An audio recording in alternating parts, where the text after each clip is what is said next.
I wonder how awkward it is at the Tudor and Rolex offices every time Rolex releases a new model and then Tudor releases a very similar one that's just much better value and that you can actually buy.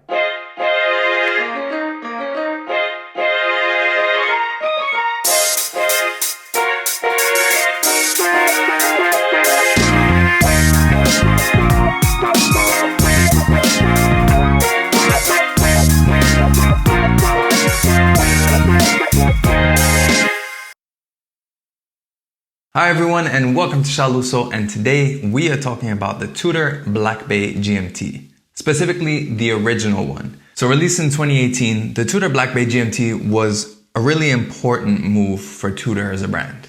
For one thing, yes, it was released at the same time as Rolex had introduced their new steel Pepsi. However, that one was with a ceramic bezel and only available on a Jubilee. This one meanwhile came in at 41mm, 14.7mm thick, with a steel oyster style bracelet with, of course, the Tudor fake rivets, the snowflake hands, and of course that aluminum bezel insert with the familiar blue and red colorway that we've come to expect from Rolex GMTs.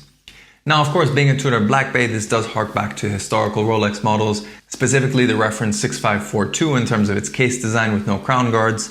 And then the shade of the blue and red also is very similar to that, what was done with the Bakelite bezels. But this was much more important than just being an alternative to the Rolex GMT Master II. This was also the second complication added to the Black Bay collection after 2017's Black Bay Chrono. And in typical Tudor fashion, it was released in 3 variations: on the steel bracelet, on a leather strap, and on a NATO strap.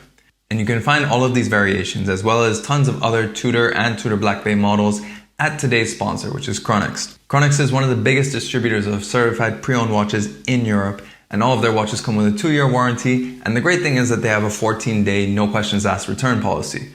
So that means that if you decide to, for example, order one on the leather strap, decide it's not for you, you can always send it back, exchange it for the bracelet, without having to have any buyer's remorse or anything like that. So make sure you check out the links in the description below to see Chronext's range of Tudor watches. And also, if you buy anything with the promo code SHALUSO, you'll get a little discount on your purchase as well. But let's bring it back to the Black Bay GMT because we need to talk about the movement in this watch, which I think is probably one of the first and biggest highlights about this watch itself.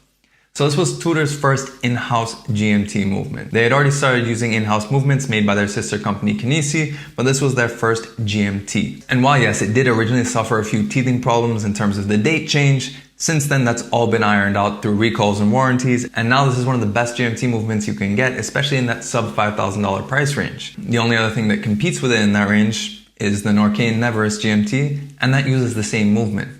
So we're talking about a 70-hour power reserve silicone hairspring with a full balance bridge and of course a true GMT, meaning it's the actual hour hand that jumps around and that drives the date versus having a quick set date and a jumping 24-hour hand. The second big plus when it comes to the Black Bay GMT is it's just more subdued design overall. Because it's inspired by vintage watches, it's much less showy than its more modern Rolex counterpart. In fact, if you put the two side to side, you can see not only are these just different in terms of their finishing, just their overall aesthetic is worlds apart, even when you compare it to the GMT on an oyster bracelet.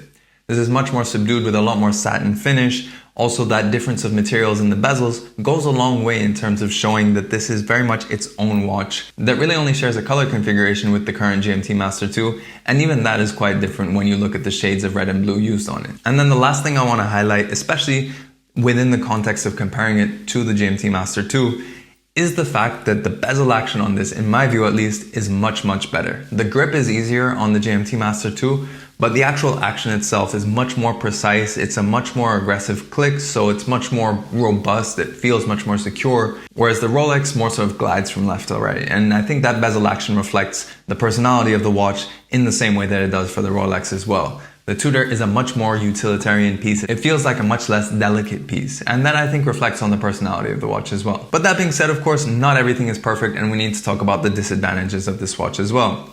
The first thing is that while the movement is really good, when it comes to interacting with it, finding the detents for the intermediary setting wasn't as easy when I compare it to the equivalent Rolex. This is especially important because for something like a GMT watch, the idea is that you're traveling, the idea is that you're able to quickly change the time without hacking the seconds. And of course, if you pull it out all the way, you hack the seconds. So that's something that, while yes, it's a minor detail, it is something to bear in mind, and that is something where I think the Rolex movement is a little bit more user-friendly. Secondly, of course, this being a Tudor, it is a thick watch. Measuring 14.7 millimeters thick, it will have that sort of hockey puck feel on the wrist. It isn't as streamlined as a lot of other GMTs, not only the Rolex, but also a lot of other GMT watches that use the ETA 2892 or a Sellita SW300 base. And then the last disadvantage is that this watch doesn't have any on-the-fly extension. And again, this, while not necessary in every watch, for something like a travel watch, I do think it's very useful. The reason being, if you're traveling, for example, from somewhere like Frankfurt to Dubai, in Dubai where it's going to be much, much hotter, that will come into play. That difference in temperature means your wrist will expand, and that'll make your watch that little bit less comfortable. And when you're on vacation or traveling for business, that's not something you want to feel. But all that being said, those are of course very small issues and things that are largely of preference. And if you're just going to wear this watch as your daily drive and not really use it for its intended purpose, then it's a perfectly good watch, and it offers amazing value so that even when you go for a trip, you do have a few of those extra features that you can make use of, like the GMT and of course the bidirectional bezel. At retail, it comes in at $4,100 US, and then on the pre-owned market, it sells from anywhere as low as $3,300 up until about $5,500. So what that tells me is that the market doesn't really know how to classify this watch. There are people who are putting out higher prices trying to see if it'll stick, and evidently it probably sticks enough for people to keep trying. When this watch was originally released, it was a weightless model, and it did have higher premiums because of its similarity and association with the equivalent Rolex. Now though, the market has softened up a little bit. A lot more is dependent on where you're actually buying and what supply is like in your area. It's not as hard and fast like it is with, for example, a Rolex GMT, where anywhere you are, you're definitely going to be paying a premium. But even despite whatever perceived instability there is on the pre-owned market, at the end of the day, at retail or pre-owned, this watch offers amazing value.